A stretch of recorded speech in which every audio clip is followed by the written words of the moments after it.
اعوذ باللہ من الشیطان الرجیم، بسم اللہ الرحمن الرحیم۔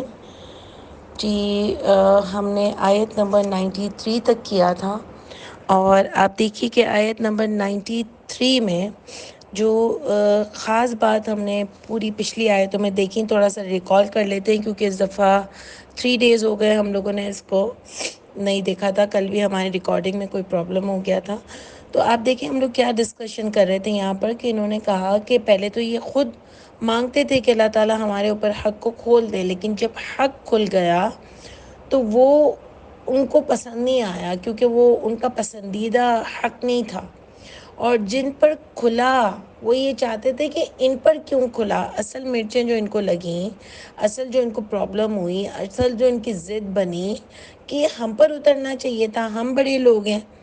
تو یہ اللہ کی مرضی تھی نا، یہ کون ہوتے تھے فیصلہ کرنے والے؟ ان کو تو یہ دیکھنا تھا کہ ان کو اللہ سے محبت تھی اور اللہ کی عظمت کی ان کو پہچان تھی، اور ان کو پتہ ہوتا تھا کہ اللہ سپریم اتھارٹی ہیں۔ اگر یہ ان کے دل سے یہ مانتے تو یہ دیکھتے کہ اللہ کیا بتا رہے ہیں اور حق کیا ہے، اس پر چلتے۔ لیکن اس کی جگہ انہوں نے یہ دیکھا کہ یہ اس پر کیوں فضل اترا اللہ کا، تو وہ انہوں نے مانا نہیں۔ اور انہوں نے پھر آیت نمبر 91 میں کہا کہ ہم تو ایمان لائیں گے جو نازل کیا ہے ہماری طرف۔ اس پر ہم نے آپ سے ڈسکشن کی تھی کہ ہر مسلک یہ کہتا ہے کہ ہمارے والا مسلک بالکل صحیح ہے، ہم تو اسی پر ایمان لائیں گے جو ہمارا مسلک ہم کو بتاتا ہے۔ یعنی مسلک سے ہٹنے کو انسان تیار نہیں ہوتا ہے کہ مسلک کیا ہے۔ آپ یہ دیکھو نا کہ مسلک میں لڑائیاں کن باتوں کی ہیں، یہ بات سمجھ نہیں آتی، اور ہر ایک اپنی اپنی حدیث سے لاتا ہے لڑائیوں کے بیچ میں، کیونکہ آیتیں تو ہر ایک کے پاس ایک ہی ہے نا، لیکن ہر کوئی اپنی اپنی حدیث سے کوٹ کرتا ہے۔ تو آپ مجھے بتاؤ، اگر بخاری کو سب مانتے ہیں، سب کے نزدیک بخاری بالکل صحیح ہے، تو پھر بخاری کی ایک مسلک ایک حدیث مانتا ہے تو دوسرا دوسری کیوں مانتا ہے؟ کیونکہ انہوں نے اس کے اندر بھی اپنا دین بنایا ہوا ہے جو ان کو سوٹ کرتا ہے، تاکہ اس کے اندر سے یہ اپنی دکانیں چمکا سکیں۔ بتاتے ہیں کہ پہلے کے لوگ جو امام ابو حنیفہ اور جو بھی انہوں نے امام شافعی اور جو بھی یہ لوگ فرینڈس تھے، اور ساتھ ہی دوست تھے، ساتھ جاتے تھے آتے تھے، تو بھائی مسلمانوں کو بھی فرینڈز رہنے دو نا۔ اتنا کیوں لڑائی جھگڑے کرا لیے ہیں، اور کیوں بولتے ہو کہ ایک دوسروں کی مسجدوں میں نمازیں نہیں پڑھ سکتے، اور کیوں اتنی آپس کی لڑائیاں کروائی ہوئی ہیں، کیوں ایسا کیا ہوا ہے؟ تو خدا کے لیے ذرا غور و فکر میں اور آپ کر لیں، اگر کوئی نہیں سمجھ رہا۔ انہوں نے بھی کہا کہ ہم نہیں مانیں گے، حالانکہ اللہ فرماتے ہیں کہ وہ حق تھا، لیکن اس کے باوجود بھی جو ان کے پاس تھا آلریڈی، اس کو ہی انہوں نے پسند کیا۔ ٹھیک ہے، اس کے بعد اللہ فرماتے ہیں تم اتنے پاک باز ہو تو نبیوں سے جھگڑے کیوں کرتے ہو؟ اور جب موسیٰ کو بھی واضح نشانیاں دی تھیں، یعنی یاد دلا رہے ہیں کہ جب تم اتنے نبی کے ماننے والے ہو نا، تو تمہارے موسیٰ کو بھی جب ہم نے واضح نشانیاں کی، پھر بھی تم نے بچے کو معبود بنا لیا۔ اور ہم نے تم سے کہا کیا تھا، اس کے بعد بھی ہم نے تمہیں معاف کیا، اور ہم نے تم سے کہا کہ خذوا ما آتیناکم بقوۃ، پکڑو جو دیا ہم نے تم کو قوت کے ساتھ۔ کیا مطلب ہے اس بات کا کہ جو اللہ نے کتاب دی ہے اس کو ایسے تھوڑی کہ ٹائٹ پکڑ لینا ہے قرآن کو، کہ بس دلہن کے اوپر سے گزار دینی ہے۔ نیا گھر لیا تو برکتوں کے لیے قرآن خوانی کروا لینی ہے، نئی دکان لی تو کوئی اچھی سی آیت لگا دینی ہے، گاڑی لی تو گاڑی میں قرآن رکھ دینا ہے۔ یہ قوت مضبوطی کے ساتھ ہوتا ہے؟ اس کو کہتے ہیں قوت؟ کیا یہ پوچھا جائے گا کہ تم نے کتنے قرآن ختم کیے تھے حالانکہ عمل تمہارے پاس ایک بھی نہیں ہے؟ یہ ہم سے پوچھا جائے گا؟ یہ پوچھا جائے گا کہ تمہارا عین غین صاد غوات صحیح نکلا تھا یا نہیں نکلا تھا؟ تو یعنی چلو اچھی طریقے سے قرآن پڑھنا اچھی بات ہے، لیکن پوری زندگی آپ اس میں ہی لگا دیتے ہو، اور آپ کو یہ نہیں پتا کہ اس کے اندر کیا لکھا ہے۔ تو آپ سوچو، اللہ نے پہلی آیت سورہ بقرہ کی جو آپ نے پڑھی، اس میں لکھا تھا کہ اس قرآن میں شک نہیں کرنا۔ یعنی قرآن کا جو شک کب کرتا ہے بندہ؟ عربی پڑھ کے تو کوئی شک نہیں کرتا نا، جب سمجھ آتی ہے تبھی شک ہوتے ہیں نا۔ تو شک نہیں کرنا یعنی یہ سمجھنے کی کتاب تھی، اور ہدایت ہے پرہیزگاروں کے لیے، یعنی پرہیزگاروں کے لیے، جو بچنا چاہتا ہے اس کے لیے۔ تو کیسے بچے گا؟ جب اس کو سمجھے گا تو نا۔ اللہ نے پہلی آیت سورہ بقرہ کی آپ کو یہ بتائی، پھر بھی ہم ختم پہ ختم جو مر جاتا ہے اس کے پیچھے بھی ان کے تو 7 قرآن ختم ہوئے ہیں، ان کے تو 8 قرآن ختم ہوئے ہیں، ان کو نہیں ضرورت ہے، نہ ہی ان کو پہنچتا ہے۔ اور یہ ہم نہیں کہہ رہے، یہ بہت سارے لوگ کہتے ہیں کہ نہیں پہنچتا، ان کو پہنچ چکا جو وہ لے کے گئے تھے۔ مرنے والے کے پاس یاسین پڑھ لو اور بیمار کے پاس سورہ رحمان پڑھ لو، کس نے بتایا؟ زندوں کے لیے کتاب تھی، یاسین زندوں کے لیے صورت ہے، سورہ فاتحہ زندوں کے لیے صورت ہے، سورہ رحمان عقل کی صورت ہے۔ یعنی آپ نے کیسے اس کو بنا لیا کہ اس کے پاس پڑھ لو، تو بھئی اس میں بھی ڈاکٹرز بھی کہیں کہیں لگا دیتے ہیں، وہ بتا رہے ہیں کہ سورہ رحمان لگائی تو ٹھیک ہو گیا۔ مت مذاق اڑاؤ ایسا قرآن کا، مت مذاق اڑاؤ۔ آپ کو اللہ تعالیٰ نے یہ کتاب نصیحت کے لیے دی تھی، نصیحت نامہ تھی یہ کتاب، اس کو سمجھنی تھی۔ اللہ کہہ رہے ہیں، کل ہی سورہ آل عمران ہماری سٹارٹ ہوئی صبح میں، اس میں آپ دیکھیں کہ اللہ تعالیٰ فرماتے ہیں کہ یہ کتاب، اس کو، یہ تمہارے پاس آئی ہے، اس کو تصدیق کرو، اس کو سمجھو، اور اس کتاب سے تمہیں قیامت کے دن سوال ہوگا آیتوں سے۔ جنہوں نے بھی کفر کیا ہوگا آیتوں کا، کفر کیسے کیا جاتا ہے؟ سمجھ کے، عربی میں پڑھ کے نہیں کیا جاتا، خدا کے لیے عمل کرنے سے ہوتا ہے۔ یہ ثواب ثواب ثواب ثواب دماغ میں گھسا دیا کہ ثواب بس ثواب۔ سورہ بقرہ پڑھ لو تو گھر میں جتنی مشکلیں ختم ہو جائیں گی۔ روز میں تو سورہ بقرہ شروع ہی رکھتی ہوں۔ سورہ ملک پڑھ لو تو بھئی، سورہ ملک پڑھ لو تو قبر کے عذاب سے بچ جائیں گے۔ سورہ ملک پڑھ کے تو دیکھو اس میں کیا لکھا ہے، جو یہاں بات آئے گی نا آگے، اسمعو، سنو۔ سنو سے کیا ہوتا ہے؟ سننے سے عقل آتی ہے، سنو، سمجھو، غور و فکر کرو، سننے سے یہ سب کچھ ہوتا ہے۔ ہم بھی کسی سے کہتے ہیں بھئی یہ موبائل ہٹاؤ، بچوں کو کہتے ہیں سکون سے پہلے میری بات سنو۔ کیا ہم چاہتے ہیں کہ وہ غور سے سنے، سمجھے میری بات کو؟ تو یہی اللہ تعالیٰ فرماتے ہیں یہاں پر کہ اسمعو، قوت کے ساتھ پکڑو اور سنو۔ سمجھ آئی؟ سنو گے تو سمجھ آئے گی۔ تو قرآن ہم کو یہ بتاتا ہے، عقل ہم کو یہ بتاتی ہے کہ سمجھنے کے لیے کتاب آئی تھی، اس کو اپنی زندگی میں لانا تھا، اس کو قائم کرنا تھا، اس کو معاشرے میں بھی قائم کرنا تھا، اس کے لیے کتاب آئی تھی۔ انہوں نے کہا نہیں، ہم نے تو سنا، ہم تو مانیں گے ہی نہیں اس کو، نافرمانی کی ہم نے۔ اور اللہ نے کہا ان کی گناہوں کے سبب ان کے اندر شرک کی محبت پلا دی گئی، یعنی اللہ خود پلاتے ہیں۔ کب؟ جب انسان اتنا نیچے گر جاتا ہے نا کہ اس کو بار بار موقع ملیں اور پھر بھی نہیں سدھرتا اور ہر دھرمی پر آ جاتا ہے، تو اللہ بھی پھر سجا دیتے ہیں اس کے لیے اس کے اعمال کو۔ یہ قرآن میں یہ آیت آتی ہے، زُیِّنَ لَهُمُ السُّوءُ، اس کے لیے اس کی برائی کو اللہ تعالیٰ سجا دیتے ہیں۔ اللہ کرے کہ ہم پر وہ دن نہ آئے، اللہ کرے کہ اللہ تعالیٰ ہم سے اتنا ناراض نہ ہو، اللہ کرے کہ مجھ کو اب مہر لگنے کا دن نہ آئے، اور اس سے پہلے ہی میں اور آپ سدھرنے والے بنے انشاءاللہ تعالیٰ۔ تو دیکھیں اللہ تعالیٰ کیا بتاتے ہیں۔ آیت نمبر 94 ہماری سٹارٹ ہوئی۔ ایکچولی یہ آیت ایسی ہیں، اس کے اوپر آپ جتنی ڈسکشن کرو اتنی کم ہے، اتنی گریٹ آیتیں ہیں۔ اور دیکھیں اس کے بعد اللہ تعالیٰ کیا فرماتے ہیں، قُلْ إِنْ كَانَتْ، آپ کہہ دیجئے اگر ہے، لَكُمُ الدَّارُ الْآخِرَةُ، تمہارے لیے گھر آخرت کا، عِنْدَ اللَّهِ خَالِصَةً، یعنی اللہ کے پاس خالص اگر تمہارے لیے گھر ہے، من دون الناس، یعنی اس کا مطلب یہ ہوا کہ یہ آخرت کو بھی مانتے تھے، یہ اللہ کو بھی مانتے تھے، یہ بھی سمجھتے تھے کہ ان کے لیے آخرت میں خاص گھر ہے اللہ کے پاس، یعنی ہماری طرح بات کرتے تھے کہ ہم کو تو جنت ملے گی ہی ملے گی، ہم نبی کریم صلی اللہ علیہ وسلم کے امتی ہیں، وہ ہر ایک اپنے امت کے ایک ایک بندے کو جنت میں ڈلوائیں گے، وہی بات ان کی تھی۔ تو اللہ ان سے کہہ رہے ہیں کہ نبی سے کہہ رہے ہیں آپ ان سے کہہ دیجئے اگر ہے آپ کے لیے، تمہارے لیے آخرت کا گھر اللہ کے پاس خالص طور پر، من دون الناس، دوسروں سے علاوہ، فتمنوا الموت، بس تمنا کرو نا موت کی، ان کنتم صادقین، اگر تم ہو سچے۔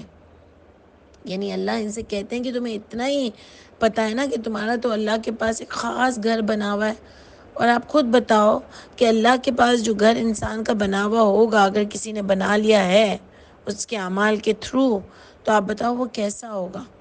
وہ کوئی اس کو تو ہر ایک کو دل چاہے گا وہاں چلا جائے. کون دنیا کی اتنی مشکلیں مار دھاڑ دیکھے؟ ہر وقت کوئی نہ کوئی مشکلیں چل ہی رہی ہوتی ہیں. ظاہر زندگی ہے تو اونچ نیچ اوپر نیچے سب کچھ چل ہی رہا ہوتا ہے. تو آپ دیکھو کون چاہے گا اور وہیں رہنا چاہے گا نا. لیکن آپ دیکھو کہ اللہ ان سے کہہ رہے ہیں فتمنا کرو موت کی اگر ہو تم سچے. یعنی سچا انسان کو تو موت کی کوئی ایسے غم نہیں لگ جاتے ہیں. وہ تو پھر اللہ کے پاس جانا چاہتا ہے. ہم سب کیوں ڈرتے ہیں موت سے؟ واقعی بتائیں ہم سب کی ڈرنے کی وجہ کیا ہے موت سے؟ یہی تو وجہ ہے کہ ہمارے اعمال ہی نہیں ہیں اس ٹائپ کے کہ اللہ تعالیٰ اگر موت آ گئی تو آپ کو کیا جواب دیں گے. ڈر تو یہ لگتا ہے اور پھر ذرا سا خوف آتا ہے اور پھر ہم سب صحیح ہو جاتے ہیں. آپ دیکھو نا اللہ نہ کرے کسی کو کوئی بیماری کا خوف آتا ہے اس کی نمازیں اس کی ہر چیز کتنی صحیح ہو جاتی ہے. اللہ نہ کرے کسی بچوں کے اوپر کوئی مصیبت آئی ہوتی ہے وہ بھی اللہ کے کلوز ہو جاتے ہیں. کیونکہ ہم سب کو پتہ ہے کہ ہمارے اعمال اچھے نہیں ہیں اگر ہم اندر سے دیکھیں تو. اور ہم اسی لیے موت سے زیادہ ڈرتے ہیں کہ ہم اللہ کو جا کے جواب کیا دیں گے. ہم کو دنیا سے محبت بھی اسی لیے ہے کہ ہمارا آخرت پر اتنا یقین ہی نہیں ہے. ہم نے وہاں کچھ بھیجا ہی نہیں ہے. ہم نے وہاں کے لیے کوئی تیاری ہی نہیں کی. ہم نے کبھی ایک دماغ میں بھی سوچا ہی نہیں ہے کہ میں وہاں جاؤں گی تو کیا ہوگا. میں نے اپنے لیے کیسا گھر بنایا ہوگا. میں نے اپنا یہ کارنر بنایا ہوگا. میں نے اپنا یہ کیا ہوگا. کیا میں نے ایسے اعمال کر لیے کہ وہاں ایک خوبصورت جنت میرا انتظار کر رہی ہوں. ہم سوچتے ہی نہیں. میں بھی نہیں سوچتی. میں آپ کو بتا رہی ہوں تو میں صرف آپ کو بولنے کی حد تک بتا رہی ہوں. میں بھی نہیں سوچتی اور میں بتا بھی اس لیے رہی ہوں کہ شاید میرے اندر اس چیز کی کوئی طلب آ جائے کہ میں یہ سوچوں کہ میں نے اپنے لیے کیسا گھر بنایا ہوگا وہاں پر اپنے اعمال کے ساتھ. تو مجھے بھی کبھی کبھی لگتا ہے کہ میں نے ابھی ایک آدھی دیوار بھی نہیں بنائی ہوگی. اللہ تعالیٰ ہم سب کے لیے آسانیاں کریں. اللہ نے تو کی ہیں بہت آسانیاں. بس اللہ تعالیٰ ہم کو آخرت کا پکا یقین دلا دیجیے. اس جنت کی طلب دلا دیجیے. آپ کی رضامندی کی طلب دلا دیجیے. تو آپ دیکھو جیسے ان کو بچڑے کی محبت پلا دی گئی نا اللہ تعالیٰ ہم کو آپ کی محبت پلا دیجیے. تو آپ دیکھو کہ خاص ہم کو اللہ سے یہ دعا کرنی چاہیے. اور اللہ دیکھیں ان سے کہہ رہے ہیں کہ اگر ہے تو تمنا کرو نا موت کی. وَلَن يَتَمَنَّوْهُ یعنی ہرگز نہیں. دیکھیں جب نون پہ تشدید آ جاتا ہے نا تو اس کا ترجمہ ہو جاتا ہے ہرگز نہیں. اور ہرگز نہیں وہ تمنا کریں گے موت کی. اور ولن میں بھی ہرگز آ گیا اور نون میں بھی اس کی شدت آ جاتی ہے. ٹھیک ہے ہرگز نہیں وہ تمنا کریں گے اس کی یعنی موت کی. ابداً کبھی بھی. اللہ نے اتنا زور دے کے یہ جملہ یہاں پر بیان کیا ہے کہ کبھی بھی وہ موت کی تمنا نہیں کریں گے. کیونکہ ان کو پتہ ہے. اللہ بھی دیکھیں آگے کیا بتا رہے ہیں. بما قدمت ایدیہم اس سے جو بھیجا ان کے ہاتھوں نے. جو آگے بھیجا ان کے ہاتھوں نے. ایگزیکٹلی یہی حال میرا اور آپ کا بھی ہے کہ ہمیں پتہ ہے نا ہم کو اتنا ڈر کیوں لگتا ہے موت سے. جو اچھے لوگ ہوتے ہیں نا جو ایماندار لوگ ہوتے ہیں ان کو اتنا ڈر نہیں لگتا. وہ کہتے ہیں بس اپنا کام کر کے ہم کو تو اس دنیا سے جانا ہے نا. تو ان کو یہ پرواہ نہیں ہوتی ہے. ان کو بس یہ پرواہ ہوتی ہے کہ ہمارے اعمال صحیح ہوں اللہ ہم سے راضی ہوں. موت تو کبھی بھی آنی ہے اور ہم ڈر جاتے ہیں فوراً سے. اس لیے کہ اسی سبب جو اللہ یہاں پر بتا رہے ہیں نا کہ بما قدمت ایدیہم اس سے جو بھیجا ان کے ہاتھوں نے آگے. ایگزیکٹلی یہی ہم نے بھی کیا ہے جو بھیجا ہم نے آگے. واللہ اور اللہ علیم بالظالمین اور اللہ جاننے والے ہیں حق ماننے والوں کو. اللہ جانتے ہیں جو اللہ تعالیٰ کے حق مانتے ہیں نا اللہ تعالیٰ ان کو اچھی طریقے سے جانتے ہیں. یہاں پر یہ حق ماننے والوں کی کیا بات آ گئی ہے؟ کیا اللہ تعالیٰ یہاں پر بتانا چاہ رہے ہیں کہ یہ حق ماننے والا یہی کیوں موت کی تمنا نہیں کرے گا؟ اور حالانکہ یہ بتاتا ہے کہ میں اللہ سے بہت کلوز ہوں. میں اللہ کو مانتا ہوں. پیچھے انہوں نے یہ مانگ بھی رہے تھے نا اللہ سے کہ اللہ تعالیٰ ہماری طرف حق کھول دیجئے. بعد میں انہوں نے کہا جو ہمارے اوپر نازل کیا ہے ہم ہی اسی کو مانیں گے اور ہم ہی صحیح ہیں. اور پہلے بھی آپ نے پڑھا انہوں نے کہا ہمارے دل تو غلافوں میں ہیں. ہم تو بالکل صحیح ہیں. ہم پیور ہیں. تو اللہ نے جبھی تو ان سے کہا کہ تم تمنا کرو موت کی. لیکن آخر میں اللہ کہہ رہے ہیں واللہ علیم بالظالمین اللہ حق ماننے والوں کو جانتے ہیں. تو آپ کو یہ پچھلا جتنا آپ نے سبق پڑھا اس میں آپ کو حق ماننے کا کیا کیا ایک پورا زاویہ ملا کہ یہ نمبر 1 یہ کتابیں اپنے ہاتھوں سے لکھتے تھے. یہ پڑھا نا آپ نے آیت نمبر 79 میں، یہاں سے یہ بات شروع ہوئی. پہلے سے یہ بات تو شروع ہوئی تھی کہ انہوں نے کہا کہ نبی کریم صلی اللہ علیہ وسلم کے پاس سننے جاتے تھے، اور یہ جب وہاں سن کے آتے تھے تو ان باتوں کو بدل دیتے تھے اور اپنے لوگوں کو آ کے بولتے تھے کہ تم نے کہیں کھول نہیں دینا کہ جو نبی بتا رہا ہے یہی ہماری بک میں بھی لکھا ہوا ہے. یعنی ان کو حق پتہ چل گیا، لیکن ان کو ماننا نہیں تھا، اس لیے انہوں نے جھوٹ بولا. اور جھوٹ بھی آپ دیکھو کس طرح بولا، کس طرح سے ان کو جھوٹ بول رہے تھے، اور کس طرح سے ان کو یہ حق چھپانے کی بات کر رہے تھے کہ دیکھو بتانا نہیں، ورنہ یہ اللہ کے پاس تمہیں پکڑوا دیں گے، اللہ کے بارے میں اسی بارے میں تمہارے لیے حجت پیش کریں گے. تو کیا ان کو اتنی عقل نہیں تھی کہ اللہ تو سب جانتے؟ یعنی جیسے ہمارے یہاں لوگ نہیں بولتے ہیں، یہ وہی والی بات ایگزیکٹلی. ہمارے یہاں لوگ بولتے ہیں نا اللہ ہدایت دے گا تو لے لوں گی، مجھے بھی مل جائے گی. اور دوسرا کہتے ہیں کہ میں تو سنتی ہی نہیں ہوں. بھائی سنوں گی تو اتنی ہی پکڑ ہوگی، تو کیا نہیں سنو گے تو بچ جاؤ گے؟ یہ وہ والی بات ہے کہ بے وقوف ہو، اللہ کو مانتے ہوئے بھی جانتے نہیں ہو کہ اللہ تعالیٰ تمہارے اندر اور باہر دونوں کے حالات کو جانتے ہیں. تو بات یہاں سے شروع ہوئی. پھر اللہ نے فرمایا کہ یہ اپنے ہاتھوں سے کتابیں لکھتے تھے اور کہتے تھے یہ اللہ کے پاس سے ہے. حق مارا انہوں نے اللہ کا کہ اللہ کے نام سے جھوٹی باتیں لکھتے تھے اور بولتے تھے یہ اللہ کے پاس سے ہے. پھر انہوں نے کہا کہ ہرگز نہیں چھوئے گی ہم کو آگ، مگر چند دن کے لیے. یہی انہوں نے فیصلہ کر لیا ہماری طرح کہ ہم نے کہا نہیں سارے مسلمان جائیں گے، اور مسلمان تو تھوڑی دیر کے لیے اگر عذاب بھگتیں گے تو بھگتیں گے، لیکن اس کے بعد جنت میں چلے جائیں گے. ہم یہیں سے کہہ دیتے ہیں کہ یہ شہید ہے اور یہ شہید نہیں ہے. ہم یہیں سے کہہ دیتے ہیں کہ اس کو تو بیماری ہوئی تھی، اس کے تو گناہ سارے یہیں دھل گئے. بھیا میں اور آپ کیا فیصلہ کرنے والے ہیں؟ آپ نے اللہ کی اتھارٹی اپنے ہاتھ میں لے لی ہے، جو آپ سب کے لیے سنا دیتے ہو کہ نیک ہے دنیا میں تو اس کو دیکھو سزا مل رہی ہے، اس نے پیچھے یہ کیا تھا. آپ ہوتے کون ہو کسی کے لیے یہ بات بولنے والے؟ اللہ جانتے ہیں بہتر کہ اس نے کتنی معافی مانگ لی ہوگی، اللہ نے اس کے لیے آزمائش دی ہوگی، یا اس کا گناہ کا سبب ہے. یہ صرف آپ اپنے لیے بول سکتے ہو، کسی دوسری ذات کے لیے نہیں بول سکتے. تو یہ بھی یہی کام کرتے تھے، اللہ کا حق مارا. ٹھیک ہے، یہ سب آپ نوٹ کرو پوائنٹ، میں آپ کو اس لیے بتا رہی ہوں. پھر اللہ نے ان سے وعدہ لیا تھا، انہوں نے کوئی وعدہ پورا نہیں کیا. اللہ نے ان سے جو وعدہ کیا تھا یہ اس سے پیچھے ہٹ گئے. کیا وعدہ کہاں سے لیتے ہیں؟ قرآن سے لیتے ہیں. انہوں نے کہا تھا اللہ ہم آپ پر ایمان لاتے ہیں، آپ کی کتاب کو بھی مانتے ہیں، لیکن انہوں نے کوئی کتاب نہیں مانی اور کوئی وعدہ پورا نہیں کیا. اس کے بعد ان کی منافقت ایسی تھی کہ جن لوگوں کا انہوں نے وعدہ کیا تھا کہ ان کو گھروں سے نہیں نکالیں گے، ان کو بھی گھروں سے نکالا، یعنی اللہ سے وعدہ کر کے. اور پھر ایسے دوگلے بنے کہ جب یہ مشکل میں پھنسے تو ان کو بچانے کے لیے بھی خود آ گئے. اللہ نے کہا تمہارا تو نکالنا ہی حرام تھا، اور تم کتاب کی بعض باتیں مانتے اور بعض نہیں مانتے، تو کیا اللہ تم کو نہیں جانتے؟ یعنی یہ ایسے اللہ کو دھوکہ دینا چاہ رہے تھے. وہ جو پہلے ہم نے آیتیں پڑھی تھی نا کہ یہ دھوکہ دیتے ہیں لوگوں کو، ایکچولی میں یہ اپنے آپ کو ہی دھوکہ دے رہے تھے. یہ اللہ کے ساتھ منافقت کھیل رہے تھے ہماری طرح. یعنی کان یہاں سے پکڑو یا وہاں سے پکڑو، بات ایک ہی ہے نا. یہ اچھے بھی بن رہے تھے اور اندر سے اچھے تھے نہیں. یعنی یہ دنیا کے لیے اچھے بن رہے تھے اور اللہ کی ان کو کوئی فکر نہیں تھی. حق مارا انہوں نے اللہ کا ہماری طرح کہ ہم اندر گناہ کرتے چلے جائیں لیکن باہر ہم اچھے بن جاتے ہیں. تو ہم کو اللہ کی فکر نہیں ہے، بلکہ ہم کو اپنے امیج کی فکر ہے، ہم کو اپنے اسٹیٹس کی فکر ہے. یہ آپ دیکھو یہ سب حق ماننے والوں میں سے ہوتا ہے، سب حق ماننے والی باتیں ہیں. اللہ نے پھر کہا آیت نمبر 87 میں کہ ان کے بعد جب بھی کوئی نبی آیا، انہوں نے ان کی جب نفس کو نہیں پسند آیا، ان کی نفس کی خاطر انہوں نے تکبر کیا، حق مارا اللہ کا. یہ سب آپ دیکھتے جاؤ کہ حق مارا.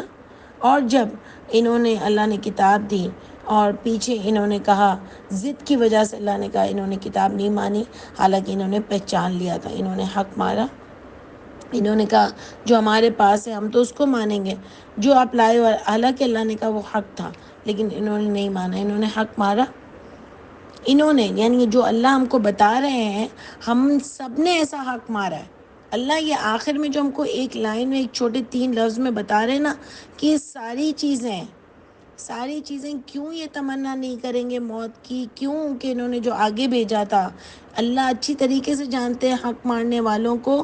تو انہوں نے کیا کیا حق مارے تھے یہ میں آپ کو بتا رہی ہوں کہ انہوں نے شرک کیا، بچڑے کو معبود بنا لیا. اور پھر اللہ نے جب ان کو معاف کیا، ان کو کہا کہ اب جو میں نے کتاب دی ہے اس کو مضبوطی سے تھامو اور سنو، عمل کرو، تو انہوں نے کہا ہم نہیں کریں گے. اللہ نے بھی ان کو ہمیشہ کے لیے شرک میں مبتلا رکھ دیا، اور آخرت کے لیے بھی ان کے عقیدہ ڈاماڈول تھا، کیونکہ انہوں نے عمل ہی آگے اچھے نہیں بھیجے تھے. اور یہ کہتے تھے ہمارے تو دل غلافوں میں ہیں. یہ پوری سٹوری ہے، اس میں مجھے اور آپ کو اپنے آپ کو دیکھنا ہے کہ میں اور آپ کہاں کھڑے ہیں. تو یقین جانیں ہم بھی اسی منافقت میں کھڑے ہیں، ہمارا کریکٹر بھی دوگلا ہے. میں آپ کو بار بار کہتی ہوں نا، ہمارے پڑھنے کا مقصد جو قرآن ہے نا، ایک تو اپنے آپ کو صاف ستھرا پیور کرنا ہے کہ جو میں ہوں اور یہ میری چیزیں غلط ہے، مجھے اس کو صحیح کرنا ہے اپنے آپ میں. چلیں کسی کے سامنے ہم نہیں کہتے کہ مانیں، چلو اپنے آپ میں مان لیں، اور پھر اپنے رویوں کو، اپنے آپ کو اللہ کے لیے بھی پیور ہو جائیں کہ اللہ جی جو میں غلط کر رہی ہوں میں ٹھیک کرنے کی کوشش کروں گی. لوگوں کے ساتھ بھی پیور ہو جائیں، دنیا میں بھی پیور ہو جائیں، جھوٹی زندگی نہ گزاریں انشاءاللہ تعالی. میٹھی چپڑی باتیں کر کے آپ لوگوں کو تو بتا سکتے ہیں کہ میں بہت اچھی ہوں، قرآن پڑھاتی ہوں، قرآن پڑھتی ہوں. میں اپنی بات کر رہی ہوں. لوگوں کو تو میں بتا سکتی ہوں کہ میں بہت اچھی ہوں، لیکن اللہ مجھے جانتے ہیں، اللہ مجھے جانتے ہیں. اگر میں منافقت کر رہی ہوں تو میری بہت بری پکڑ ہوگی.